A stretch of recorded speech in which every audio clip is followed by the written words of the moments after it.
Hey friends, this is Mrs. Volfie from our half-acre homestead, and this is what's going on.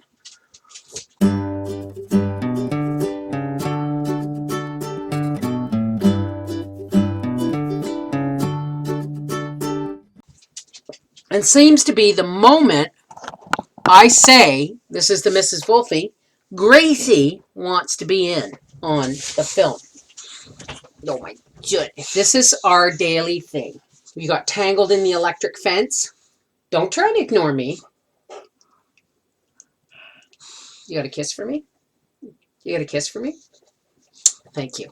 Catch. Oh, you're all wet. You've been out in the rain. That's why you're itchy. Oh, go tell Daddy, give you a towel. Okay? Give me a kiss. Give me a kiss. Okay, goodbye. Anyway, sorry.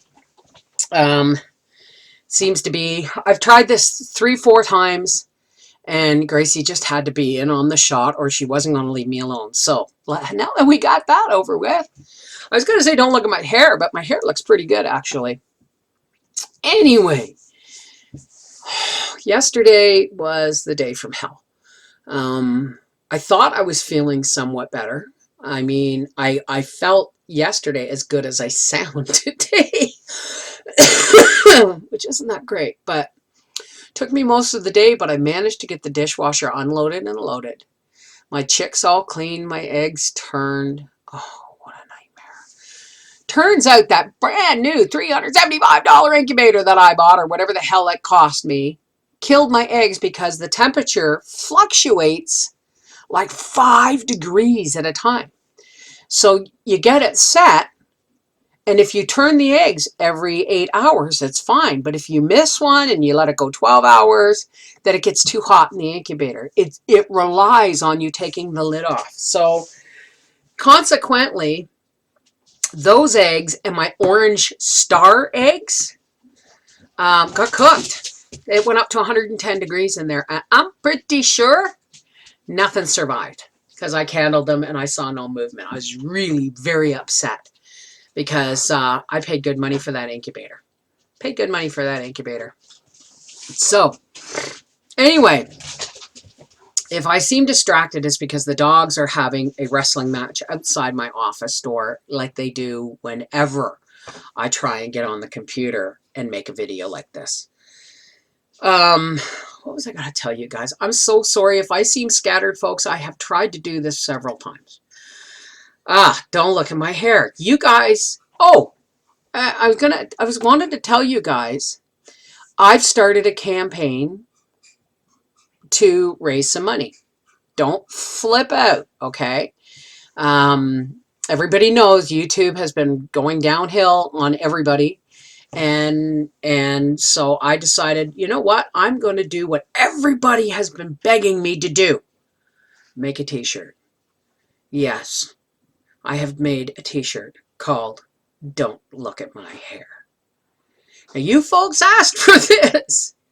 And so I set it up as a campaign because I remember back when we did our GoFundMe for the land deal, you guys were amazing. You guys raised like $3,749 or $3,479. Somewhere around there, give or take $20 to $100.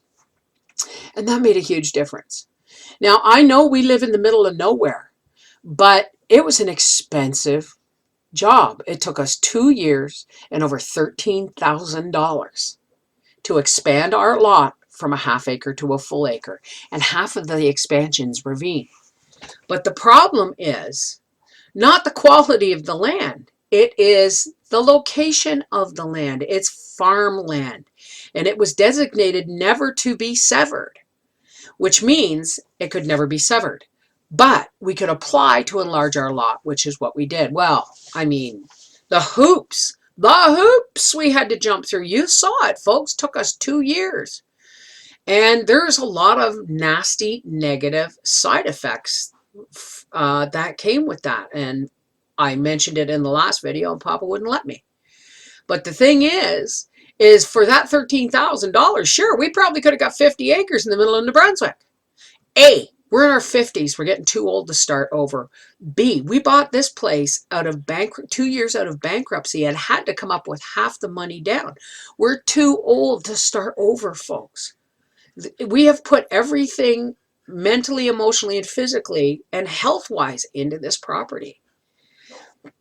Now, the original reason we wanted to expand was not to make the necessarily property bigger, because there's really nowhere for it to go except ravine. But back in the day when they first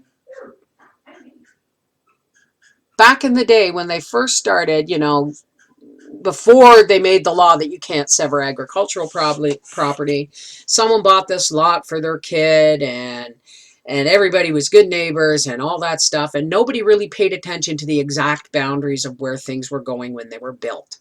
So part of my driveway was on my neighbor's land, part of my septic was on my neighbor's land. I think they had to pay an easement, the last people, to get the septic built, because the corner was on my neighbor's land. My apple trees were on my neighbor's land. So last year, the municipality sent out surveyors because they're going to start correcting all the boundaries. Well, I just did them a favor, because all I wanted to do was enlarge the lot so that all my boundaries were in the proper place. And when you got, you know, a greedy neighbor and you're dealing with the agricultural mafia of Quebec, all these things take time and bloody money. Okay? And I don't mean money with blood on it. I mean just nasty, you know, bleed money. So thank you for everyone who donated, because that $3,749 or whatever it was, give or take $100, made a big difference. Made a very big difference. But it still cost us over $13,000. But what can we do, right? We're not going anywhere. But anyway, I saw Jeremy and Ashley's Mapleberry Farm video today, and he's doing a t-shirt campaign. And I thought, wow, what a great idea. So what I've done was I've done the one thing everybody has been asking me for. I designed a t-shirt. I paid for the graphics myself, designed it myself, and it is being sold through a website called Bonfire. And I will put the link in the Show More Info box below. I have started a campaign. It's only 3 weeks long. Okay? Once the 3 weeks are over, you know, depending on how well it did, I may be able to you know, continue it on. I may not. It all depends. Okay? So, I have to sell a minimum of 5 t-shirts for them to ship. Okay, and I made the campaign with we had to set a goal. So rather than setting a goal at 5,000 t-shirts or some stupid thing, I set it at 50 because it's reasonable. I tried to keep the cost down, and that cuts into the profits, but I still am going to make probably 20% on the sale of each t-shirt. Okay, so the way it's going to work is you have a variety. It goes up. The shirts go up to size 3X. They come in a variety of colors and styles. I was limited to the amount of colors and styles I could do. I could only do so many, and each shirt has different style. Each style of shirt has a different color preference and all that stuff. So let's see if we can't sell 5 t-shirts. I mean, I just hit 59,000 subscribers. I'm not asking you all to buy a t-shirt, and I'm certainly not asking anybody to buy anything that they cannot afford to do. That's not why I'm doing this.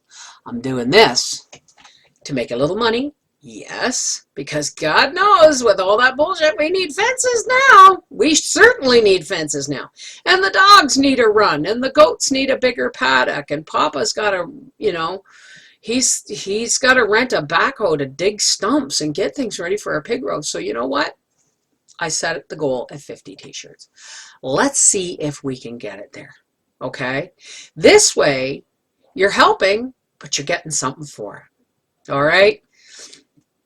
This is the Mrs. Volfie. Oh, I've got to tell you, wait a second. I'm not even going to go there. Not this is the Mrs. Volfie. Yes, whatever. This is... I forgot what... I forgot what I was going to say.